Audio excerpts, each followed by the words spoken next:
አንድ ሰው ቅዳሴ ሰዓት ላይ አቋርጦ ገብቶ መቁረብ አይፈቀድለትም። የማያስቀድስ ክርስቲያን በፍጹም ስጋው ደግሞ መቀበል የለበትም። እንደዚህ አይነት ሰው ካለ እናንተ መቆጣት አለባችሁ። ሳያስቀድስ ዝም ብሎ እንደ ፋርማሲ መጥቶ መድኃኒት የሚወስድ ሰው ከመብላት በፊት እጁን መታጠብ አለበት። አንድ ሰው ንጹህ ልብስ ከመልበሱ በፊት ሻወር መውሰድ አለበት። የዛን ጊዜ ሰው ንጹህ ከሆነ በኋላ አዲስ ልብስ ይለብሳል አይደል?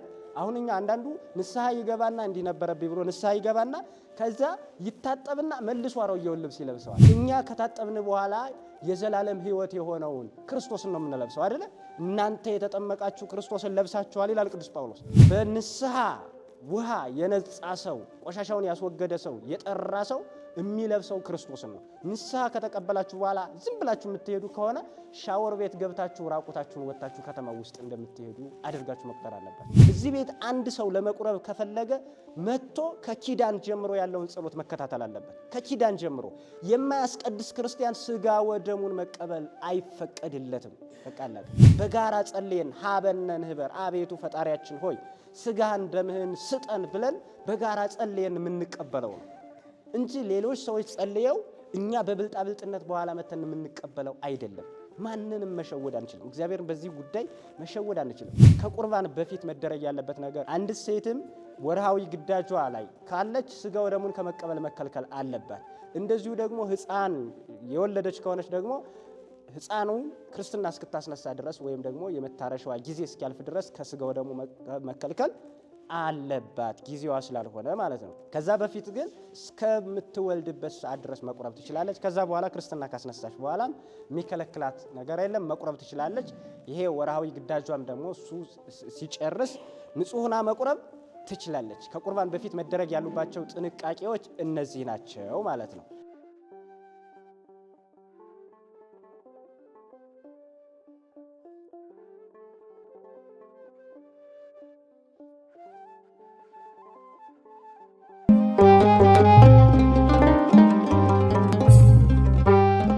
ስለ ቁርባን ያለን አመለካከት በጣም ብዙ ሰው ስለ ቁርባን ያለው አመለካከት ትክክል አይደለምና ስለ ቁርባን ያለንን አመለካከት ከቁርባን በፊት ማስተካከል ይገባል።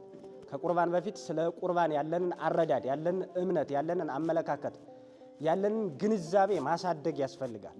ስለ ቁርባን ያለንን ያ ማለት አንዳንዱ ሰው ሁሉም ሰው እዚህ አውሩ ብንላችሁ አሁን ስለ ቁርባን ያላችሁ አመለካከት በጣም ብዙ ነው። ብዙ ሰው የማይቆርብበት ምክንያት ስለ ቁርባን ያለው አመለካከት በጣም የተዛባ ስለሆነ ነው። ያን ደግሞ ትክክለኛው መረጃ ከቤተ ክርስቲያን አላገኘም ወይም ደግሞ ከቅዱሱ መጽሐፍ የተቀዳ ትምህርት አስተምህሮ እና ማንነት ያለው አይደለም። ሌላ ጠላት የዘራውን ነገር ነው። ብዙ ሰው እሱን ነው የሚተገብረውና ይህንን ከቁርባን በፊት ማስተካከል አለብን። የተዛባ ስለ ቁርባን የተዛባ አመለካከት እንዳይኖር እሱን መቅረፍ አለብን። ያ ማለት ለምሳሌ ስጋ ወደሙን የተቀበሉ ሰዎች ይሞታሉ የሚል አመለካከት ያላቸው ሰዎች አሉ። ስጋ ወደሙን የተቀበለ ሰው ምን ይላል? ይሞታል። እንዲህ አይነት በጣም ነውር እኮ ነው ይሄ ራሱ በክርስትናው ዓለም ምን ተብሎ ይጠራል? እመቦ ዘቦ ነውረ ህሊና ይቅረብ። የኃጢአት ነውር ያለበት ሰው ቢኖር አይቅረብ ማለት ይሄ ነው። ይሄ ሰውዬ እሞታለሁ ብሎ ስጋ ወደሙን የሚቀበል ሰው ከሆነ ይሄ ሰውዬ ስጋ ወደሙን ከመቀበል ይከልከል። የሃይማኖት ችግር አለበታ። ምክንያቱም ክርስቶስ ደሙን ያፈሰሰው ሰዎች እንዲድኑ እንጂ ሰዎች እንዲሞቱ ነው እንዴ? አይደለም። ስለዚህ ይሄ ሰውዬ የት አመጣው? እሺ እሱን እንደዚህ ሰው ከቆረበ በኋላ ይሞታል የሚለው አመለካከት የት ነው የመጣው? እስኪ ሰው ከቆረበ ይሞታል የሚለው አመለካከት እለት እኮ ካህናት ይቆርባሉ። ለምን አይሞቱም እነሱ? እስኪ 360 ምናምን ቀን እኮ ካህናት እዚህ ቤተ መቅደስ በተለይኛ ቤተ ክርስቲያን አመት እስከ አመት ነው የሚቀደሰው። የሚቀድሱ ሰዎች ለምንድን ነው ዘመናትን የሚሻገሩት? ለምን አልሞቱም? እና ይሄንን አመለካከት ማን ነው የዘራው? ክርስቶስ እኛ እንድንሞት ነው እንዴ ደሙን ያፈሰሰው? ያ የፈሰሰው ደም ሰው እንዲሞት ነው እንዴ? 12 አመት ደም ይፈሳት የነበረችዋን ሴት እኮ ያቺ ሴት እኮ የልብሱን ጫፍ የልብሱን ዘርፍ ከነካው ድናለሁ ብላ ያቺ ሴት የልብሱን ጫፍ ነካችሁ። ከዛ በኋላ ደሟ ቀጥ አለላት ነው የሚለው አይደል? እስኪ መድኃኒቱ የሸፈነው ጨርቅ ነው የተነካው እንጂ ዋናው መድኃኒት ቢነካ ደግሞ ምን ያህል ድነት ይሰጥ ይሆን? እኛ የምንነካው እኮ መድኃኒቱ ያለበትን ጨርቅ ሳይሆን ዋናውን መድኃኒቱን ነው የምንቀበለው እኮ። ስለዚህ መድኃኒቱ ያለበት አካል መድኃኒቱ ያለበት የተጠቀለለበት ነገር የሚያድን ከሆነ ራሱ መድኃኒቱ ደግሞ ምን ያህል ያድን? ያችን 12 አመት ደም ይፈሳት የነበረችዋን ሴት ያዳናት ክርስቶስ እንዴት እኛን ሞት ይፈርድብናል ብላችሁ ታስባላችሁ? ይሄንን ማን ዘራው? ዘንተሰ ጸራዊ ገብረ አለ ጌታ። አንተ መልካሙን ዘር ዘርተሃል ነበረ። ስጋዬን የበላ ደሜን የጠጣ የዘላለም ሕይወት አለው ብለህ አንተ አስተምርሃል ነበረ። ይህንን ማን አደረገው? ጠላት አደረገው። እንዲህ አይነት አመለካከት ያለው ሰው ካለ መረጃውን የተቀበለው ከጠላት ነው ማለት ነው፣ ከእግዚአብሔር ሳይሆን። እኛ በትክክል መልካም የሆነውን አረዳድ እውነተኛውን መንገድ መከተል አለበት። ስለዚህ ሥጋው ደግሞ የሚቀበሉ ሰዎች የዘላለም ሕይወት ያገኛሉ እንጂ አይሞቱም። የዘላለም ሕይወት ያገኛሉ እንጂ ምን አይሉም አልኳቸው? አይሞትም። ማንም ሰው ሥጋው ደግሞ በመቀበሉ የሚሞት ሰው ማንም የለም። ማንም ሥጋዬን የበላ ደሜን የጠጣ የዘላለም ሕይወት አለው፣ ቢሞት እንኳን በመጨረሻው ቀን አስነሳዋለሁ ነው የሚለው። ቢሞት እንኳን ያ ሰው ቢሞት እንኳን በመጨረሻው ቀን አስነሳዋለሁ። እና ታዲያ የሞተው ሰው ከሥጋው ደሙ የራቀ ሰው እንጂ እንዴት ከሥጋው ደሙ ጋር አንድ የሆነና ሥጋው ደሙ ዕለት ዕለት የሚቀበል ሰው እንዴት ይሞታል ተብሎ ይታሰባል? ይሄንን የሚያስበው በሌላ ወገን ያለ ይሄንን እንዲህ ብለን እንድናስብ የሚያደርገን ዲያብሎስ እንጂ መንፈስ ቅዱስ አይደለም። ይሄንን ሐሳብ መፈተሽ ያስፈልጋል። ቢሞት እንኳን በመጨረሻው ቀን አስነሳዋለሁ ብሎ ነው ቃል የገባው። ይሄ ሰው በመጨረሻው ቀን ቢሞት እንኳን የሚነሳው ሰው የክርስቶስን ቅዱስ ሥጋና ክቡር ደም ምን ያለ ሰው ነው? የተቀበለ ሰው ነው። አይታችኋል አይደለ? ሰሞኑን አሜሪካ የሆነ ፓይለት ወደቀበት አይደለ? ጄቱ ከተመታ በኋላ ፓይለቱ ኢራን ውስጥ ሲወድቅ ያንን ፓይለት በሞት ውስጥ ማሳለፍ አልፈለገችም አይደለ? ዋጋ ከፍላ ፓይለቱን ይዘው ወጣች። እንደዛ ነው። አሁን ክርስቶስ በመጨረሻው ቀን ብትወድቁ እንኳን አነሳችኋለሁ ነው የሚለን። ይህንን ማድረግ የሚደረግልን መቼ ነው ሲባል መቁረብ ስንችል። መቁረብ የማይችል ሰው ምን ዋጋ አለው? ስለዚህ አንድ ክርስቲያን ይህንን ማሰብ አለበት። እኔ ትንሣኤና ሕይወት ነኝ አይደለም የሚለው እና ትንሣኤና ሕይወት የሆነውን የእሱን ሥጋና ደም እየተቀበልን እንዴት እኛ ሞት ይታወጅብናል? ይህንን አመለካከት በጽኑ ማስተካከል ያስፈልጋል። ስለዚህ ሥጋው ደሙ እኛ የምንቀበለው ሥጋው ደሙ የዘላለም ሕይወትን የሚያድል ሥጋዊ መንፈሳዊ ሕይወታችን ሁሉ የሚቃኝ የሚያስተካክል በጠቅላላ እውነተኛ ማንነት እንዲኖረን የሚያደርግ ነው። ከዚህ ውጭ የተለየ ነገር የለውም። እዚህ ስለ ሥጋው ደሙ እንዲህ አይነት ነውር ያለበት ሰው ቢኖር ፈጽሞ እንዳይቀርብ። እንዲህ አይነት ነውር ያለበት እንዲህ አይነት አመለካከት እምነት ነው በራሱ። ምክንያቱም ወልደ እግዚአብሔር ደሙን ያፈሰሰው ሰዎች እንዲድኑ መሆኑን የማያስብ ሰው ካለ በጣም አደጋ ነው እና ይሄንን ማስተካከል ያስፈልጋል። ከዛ በመቀጠል ቁርባን ላይ አሁንም እንቅፋት አለ። እኔ የቁርባን እንቅፋቶች በጣም ብዙዎች ናቸው። እነሱን ሙሉ ዘርዝሬ አልጨርስም። ነገር ግን ቢያንስ እንኳን አሁን በእኛ ሌብል ላይ ያለውን ሀሳብ ለማውራት ከዚያ ቀጥሎ ደግሞ አንዳንዶቹ ምን ይላሉ? ሥጋው ደሙን ከተቀበልን ዓይናችን ይጠፋል የሚሉ ሰዎችም አሉ። እንዲህ አሁን በተለይ በብዙ አካባቢዎች እንዲህ አይነት አመለካከት ሥጋው ደሙን ከተቀበልን በኋላ ዓይናችን ይጠፋል እና እስኪ ትንሽ በረድ ልበል የሚል አካሄድ ያለ አንድ በረድ ልበል ከዚህ ጋር ያያይዙታል። ሥጋው ደሙን ከተቀበልኩ በቃ ዓይንሽ ይጠፋል፣ ዓይንህ ይጠፋል ተብሎ ይታሰባል። አንዳንዶቹ እንደውም ሰው ሲታመም ሥጋው ደሙን ያቀብሉታል። ለምን ቢባል ይወስደዋል፣ ይቆርጠዋል ተብሎ ማለት ነው። ሥጋው ደሙ ሰውን አይገልም፣ የሰውን ሕይወት ያድሳል፣ ሰውን ከሞት ያተርፋል እንጂ የሚገል ሥጋው ደሙ ቤተክርስቲያን አትሰጥም። እንደዚህ አይነት ነገር የለም። ያ የሞተው የእኛን ሞት ወስዶ ነው። ስለዚህ ክርስቶስ የሞተው የእኛን ሞት ወስዶ ነው አይደለ? እሱን ስንቀበል እንድናለን ብለን ነው እንጂ እኛ የምናምነው ሥጋው ደሙን ስንቀበል ሞታለን ብለን እኛ አናምንም። ምክንያቱም ዘዚአነ ሞተ ነሣ ወበእንቲአሁ ሕይወተ ወሀበነ፣ የእሱንም የእኛን ሞት ወስዶ የእሱን ሕይወት ሰጠን ነው የሚለው። ስለዚህ የእሱ ሕይወት የተሰጠን ስለሆነ የእኛን ሞት ስለወሰደልን እሱን ስንቀበል ሞታችን ይወሰዳል። እንደዛ ብለን ነው የምናምነው እንጂ ከቁርባን በኋላ ሞት ከቁርባን በኋላ ዓይን መጥፋት አለን ብለን አናምንም። እሱ የጠላት ወሬ ነው። በፍጹም ሥጋው ደሙ የዓይንን የልብን ዓይን ያበራል እንጂ ዓይንን ያጠፋል እንዴ? አያጠፋም። ወሶበ ይበው ውስተ ልበ ንጹሕ አሚሃ ያነቅሆ ለተናግሮ ይላል። ሥጋው ደሙ ወደ ሰው ልቡና በገባ ጊዜ ሰዎች ምስጢር እንዲተረጉሙ ምስጢር እንዲያመሰጥሩ ዓይነ ልቡናቸውን ብሩህ ያደርግላቸዋል ነው የሚል። ብሩህ የውጩን አይደለም የውስጡን ጭምር ነው ብሩህ የሚያደርገው። ስለዚህ እኛ የውጩን ደግሞ እንደዛ ያደርጋል የምንል ከሆነ በጣም ከባድ ነው። አሁንም በተመሳሳይ የሚቀድሱ ሰዎች ለምን ዓይናቸው አልጠፋም? እለት እለት እኮ እሱንም የተገብሩ ሰዎች አሉ። ለምን? ስለዚህ ይሄንን ማሰብ ያስፈልጋል። ለንጊኖስ የሚባለውን ታውቃላችሁ? ጌታ በተሰቀለ ጊዜ ጎኑን የወጋው ሰው እሱ ሰውዬ አንዱ አይነ ስውር ነበር፣ አንዱ ዓይን የጠፋ ነበር እና በቸርነት እንግዲህ ተገዶ ነው መጥቶ የጌታን ጎን የወጋው በጦር እና ጎኑን በሚወጋው ሰዓት ከጎኑ የደም ፍንጣሪ ሂዳ ዓይኑ ላይ ያረፈችበት ያ የጠፋው ዓይን ላይ። በዚያ ጊዜ የዛ ሰው ዓይኑ በራለት ነው የሚለው። ታዲያ ከዚህ የተነሳ ሥጋው ደግሞ ዓይን የሚያበራ ነው ወይስ የሚያጠፋ ነው? የሚያበራ ነው። እና የእኛን አይን ያጠፋው ማን ነው? እንደዚህ አይነት አመለካከት እንዳንይዝ ያደረገን፣ መጥፎ የሆነ አመለካከት እንዲኖረን ያደረገን ማን ነው? ስለዚህ ይሄ ራሱ ከቤተ ክርስቲያን የሚከለክለን አንድ ነውር ነው። በትክክል ክርስቲያን እንዳንሆን የሚያደርገንም ይሄ ነው። ስለዚህ አንድ ሰው እንዲህ አይነት አመለካከት ያለው ሰው ራሱ ክርስቲያን አይደለም። ይሄ ሰው ነጠላ ሊለብስ ይችላል፣ መስቀል ሊያስር ይችላል። ስለ ስጋው ደግሞ መጥፎ እይታ ያለው ሰው እሱ የሃይማኖት ነውር ያለበት ነው። ስለዚህ ስጋው ደግሞ ከመቀበል መከልከል አለበት ነው ብላ ቤተክርስቲያን የምታስተምረው። ስለዚህ በፍጹም ስጋው ደሙን ሙሉ በሙሉ ውስጣችንም ውጫችንም የሚፈውስ እንጂ የሚገል የሚጎዳ ምናምን ነገር አይደለም። የተዛባ አመለካከት እንዳይኖር ጥንቃቄ ማድረግ ያስፈልጋል። ሁልጊዜ ቅዳሴ ታስቀድሳላችሁ አይደለ? እሱን ስታስቀድሱ ሀበነ ንህበር ነው የሚለው ጸሎታችን በራሱ እኮ ነው። አቤቱ ስጋህን ደምህን ስጠን እያልን እየጸለይን ግን እግዚአብሔር እንኩ ብሎ ሰጥቶን እኛ ግን ትተን እንወጣለን። ወይ ጸሎቱን መተው አለብን በራሱ። እኔ ምን ጸልየው ጸሎት ወይ አልገባንም ማለት ነው። ምን ጸልየው ጸሎት ሌላ፣ የምንኖረው ህይወት ደግሞ ሌላ ቤተክርስቲያን ውስጥ መተን እንኳን ማለት ነው። ስለዚህ ስጋው ደሙን አንድ ሰው ከመቀበል መከልከል የለበትም። እንዲህ አይነት ነውረ ኃጢአቶችን ማስወገድ አለበት፣ ሃይማኖትን ጭምር መሰረትን የሚያፈርሱ ስለሆኑ ማለት ነው። እና ይሄንን ማስተካከል ነው። ሌላው ከቁርባን በፊት ማድረግ ያለብንና ከቁርባን በኋላ ማድረግ ያለብን ነገሮች ባጭሩ ልንገራችሁና ትምህርቴ ልጨርስ። ከቁርባን በፊት አንድ ክርስቲያን ምን ማድረግ አለበት? ለመቆርብ የተዘጋጀ ከቁርባን በፊት ያው እንደሚታወቀው ንስሐ መግባት አንድ ሰው ያስፈልገዋል አይደል? ንጹህ መሆን ያስፈልገዋል። ከመብላት በፊት እጁን መታጠብ አለበት አንድ ሰው። ንጹህ ልብስ ከመልበሱ በፊት ሻወር መውሰድ አለበት። የዛን ጊዜ ሰው ንጹህ ከሆነ በኋላ አዲስ ልብስ ይለብሳል አይደል? አሁን እኛ አንዳንዱ ንስሐ ይገባና እንዲነበረብኝ ብሎ ንስሐ ይገባና ከዛ ይታጠብና መልሶ አሮጌውን ልብስ ይለብሰዋል። መልሶ ዲያብሎስን መልሶ ክፋቱን ይለብሰዋል። እኛ ከታጠብን በኋላ የዘላለም ሕይወት የሆነውን ክርስቶስን ነው የምንለብሰው አይደለ? እናንተ የተጠመቃችሁ ክርስቶስን ለብሳችኋል ይላል ቅዱስ ጳውሎስ። ስለዚህ የተጠመቀ ሰው ማለት በንስሐ ውሃ የነጻ ሰው፣ ቆሻሻውን ያስወገደ ሰው፣ የጠራ ሰው የሚለብሰው ክርስቶስን ነው። ንስሐ ከተቀበላችሁ በኋላ ዝም ብላችሁ የምትሄዱ ከሆነ ሻወር ቤት ገብታችሁ ራቁታችሁን ወጣችሁ ከተማ ውስጥ እንደምትሄዱ አድርጋችሁ መቁጠር አለባችሁ። ስለዚህ አንድ ሰው ንስሐ ከወሰደ በኋላ ቀጥታ መቁረብ አለበት። ማንን መልበስ አለበት ማለት ነው? ክርስቶስን መልበስ አለበት።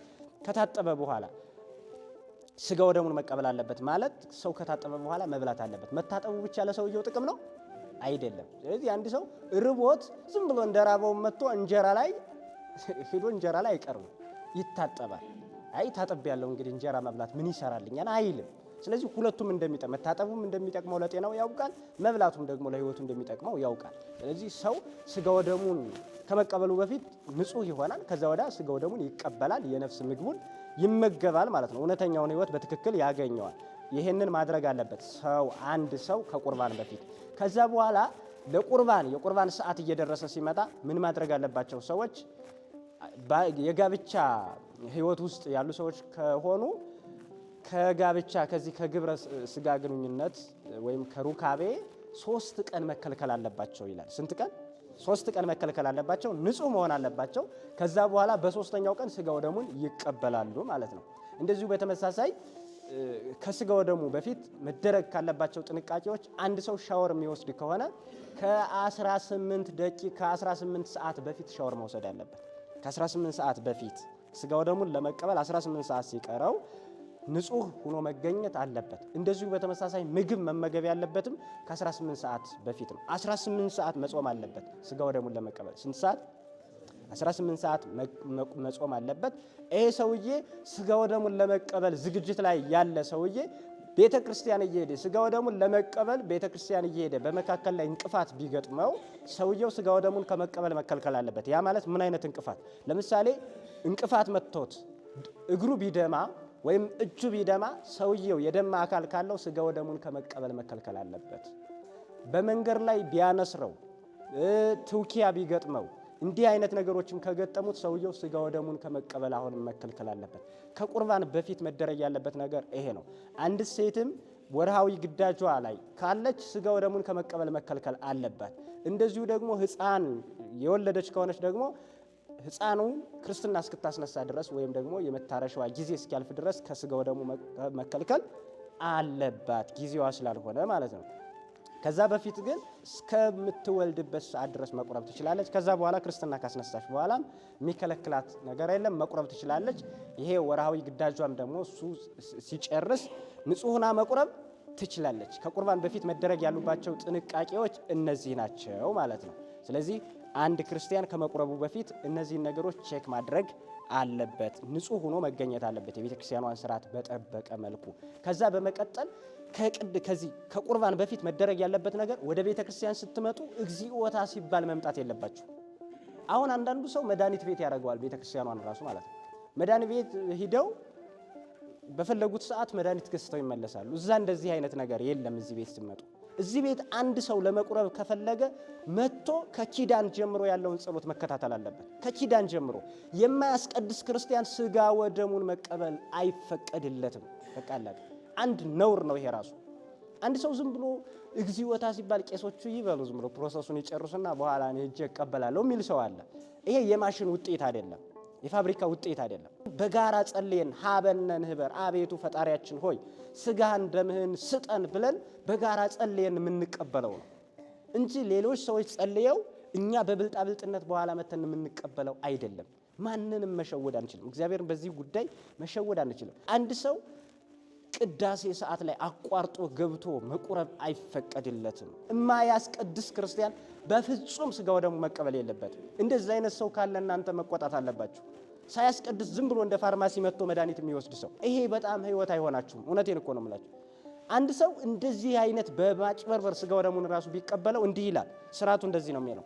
የእግዚአብሔር መልአክ በምንቀበል ሰዓት የእግዚአብሔር መልአክ በኃጢአት ሆነን ከተቀበልነው መጥቶ እኛ የተቀበልነው ይመስለናል። ካህናትም ያቀበሉን ይመስለናል። ሌሎች ሰዎችም ሲያዩን የተቀበልን እንመስላለን። ነገር ግን የእግዚአብሔር መልአክ ነጥቆ ይወስድና በሌላ ሀገር ላሉ ለበቁ ክርስቲያኖች በሌሉበት አገር ላይ ክርስቶስን ለሚያመልኩ ሰዎች ለነዛ ሰዎች ስጋ ወደሙን ይሰጠዋል ነው የሚለው። እኛ የተቀበልነው ይመስለናል፣ ግን የእግዚአብሔር መልአክ ነጥቆ ይወስደዋል በረቀቀ መንገድ ማለት ነው። ስለዚህ ይሄ ስላለ ስርዓቱን በትክክል አንድ ክርስቲያን መጠቀም አለበት። ከቁርባን በፊት ለመቁረብ ዝግጁ የሆነ ሰው እግዚኦታ ሲባል የሚመጣ ሰው ሳይሆን ከኪዳን ጀምሮ ያለውን ጸሎት የሚቀበል ያለውን ጸሎት የሚከታተል አብሮ የሚጸልይ ለዚህ ያበቃኝ ፈጣሪ ተመስገን የሚል ሰው መሆን አለበት። ስለዚህ አንድ ክርስቲያን ይህንን ማድረግ አለበት። የማያስቀድስ ክርስቲያን መቁረብ አለበት እንዴ? ሕፃናትንም ስታቆርቡ ማስቀደስ አለባቸው። በፍጹም አይጠቅማቸውም። እውነቴን እኮ ነው የምላችሁ። ዝም ብላችሁ አምጥታችሁ እግዚኦታ ሲል ሕፃን የፈለገው እድሜ ላይ ያለ ይሁን ማስቀደስ አለው አመጣችሁ ቅዳሴው ሰዓት እዚሁ አብሮ መቆየት አለበት ሕፃኑ በራሱ። ያለበለዚያ ዝም ብላችሁ አሁን እንደ መድኃኒት አሁን የምትጠቀሙት ከሆነ በጣም ስህተት ነው። ስለዚህ እሱንን ማድረግ የለብንም። እኛ የኔ ስራ መንገር ነው። እናንተን የማስገደድ ስራ የራሳችሁን ህይወት መምራት የእናንተ ጉዳይ ነው። እኛ የቤተክርስቲያኗን ስርዓት ለእናንተ ማሳወቅ ነው ያለብን። በድፍረት የምትቀበሉት ከሆነ ጉዳያችሁ ከእግዚአብሔር ጋር ነው የሚሆነው እንጂ እኛ ጋር ምንም አይነት የእኛ ግዴታና የሚያስጠይቀን ለእናንተ ስርዓተ ቤተክርስቲያን አለመንገር ነው።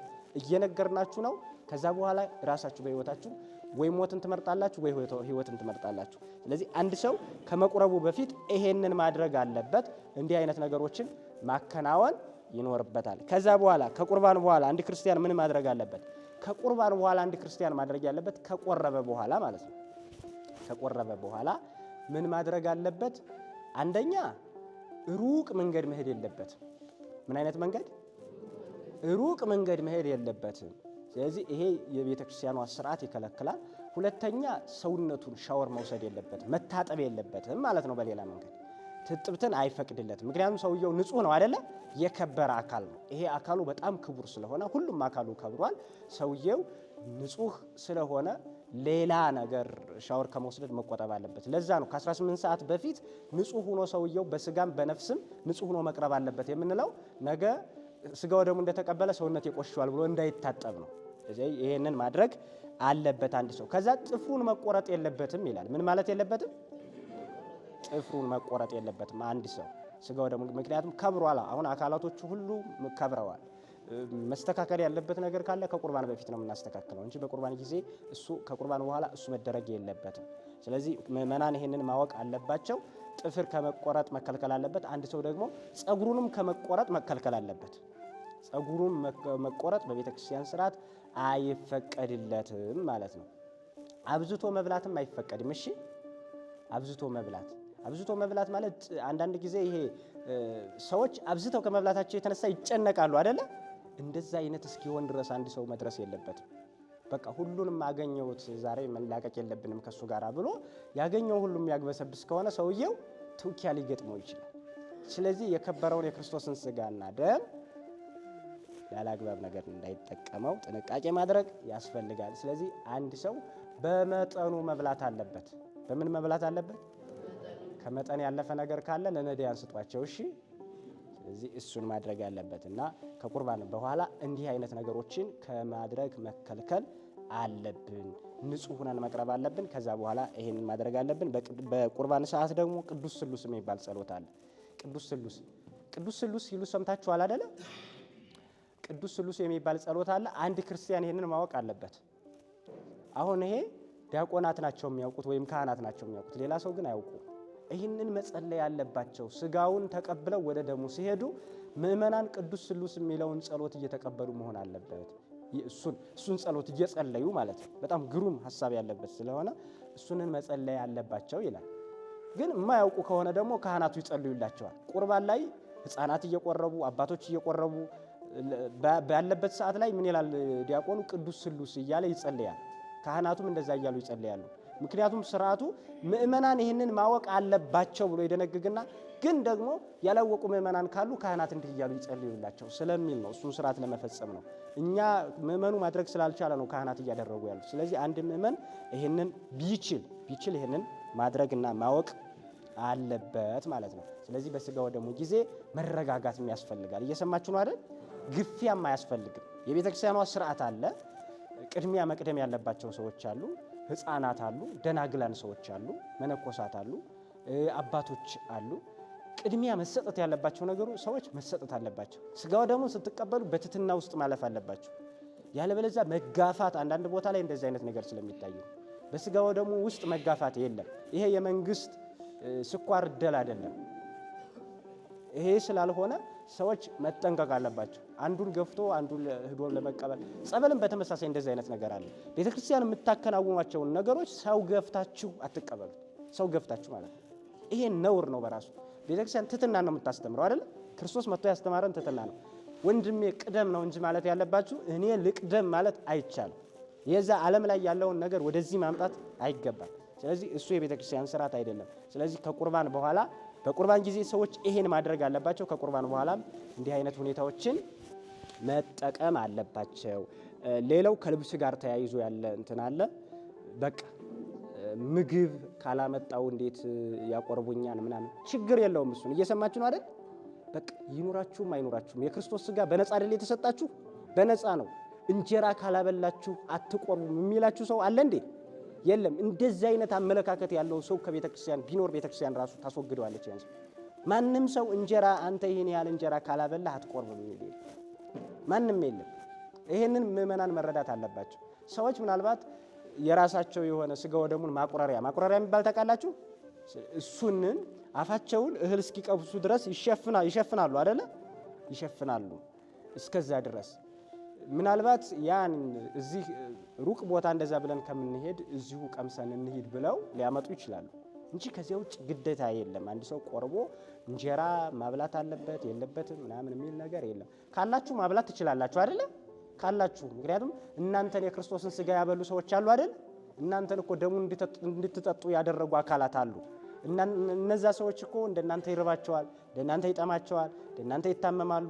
እናንተን የሚያገለግሉ ካህናት ማለት ነው። እናንተን የሚያገለግሉ ካህናት ለነሱ የሚቻለውን ነገር ማድረግ ያስፈልጋል። ያስፈልጋል። እውነቴን እኮ አሁን ሰው በካህናት ይፈርዳል። እሱ ራሱ ግን ድርሻውን አይወጣም። ካህናት እንዲህ እያደረጉ ምናምን ይላል አይደለ እንዴ? ካህናት እኮ እንደናንተ ልጆች አሏቸው፣ ትዳር አላቸው። እንደናንተ ይታመማሉ፣ እንደናንተ ይርባቸዋል፣ እንደናንተ ይጠማቸዋል። ስለዚህ የማይገባ ነገር ውስጥ ገብታችሁ የማይሆን ነገር አታውሩ እና ብትችሉ እነሱን ደግፏቸው፣ ባትችሉ ግን በቃ ቢያንስ እንኳን ከማማት መቆጠብ ያስፈልጋል። የዛሬውን ትምህርት በዚህ እንጨርሳለን። ቀጣይ በሰፊው እናያለን።